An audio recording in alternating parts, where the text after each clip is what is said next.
తెల్లని శివుడు నల్లని అమ్మాయిని చేసుకున్నాడు. నల్లని అమ్మాయిని చేసుకున్న వాళ్ళే అదృష్టవంతుడు. నల్లగా ఉంది, తెల్లగా ఉంది, ఎర్రగా ఉందని చెప్పకూడదండి. అమ్మాయి గుణం చూడాలి.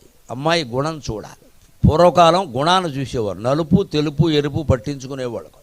ఎరుపు చెప్పనేల ఇంటికి మేలైన గుణము కలిగిన ఏని కోటి చేయు. నలుపు చెప్పనేల నాతికి మేలైన గుణము కలిగిన ఏని కోటి చేయు. పసుపు చెప్పనేల పడతికి మేలైన గుణము కలిగిన ఏని కోటి చేయు. తెలుపు చెప్పనేల తెరవకు మేలైన గుణము కలిగిన ఏని కోటి చేయు. ఇప్పుడు ఇదివరకేమో అందం చూసేవాళ్ళు, ఇప్పుడేమో డబ్బులు బాగా చూస్తున్నారు. ఈ రెండు కాపురాలు నిలబెట్టే వ్యవహారాలు కాదండి.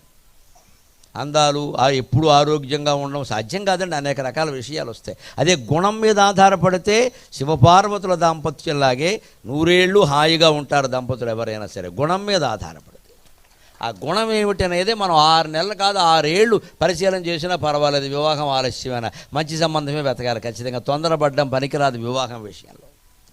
గుణం ముఖ్యం.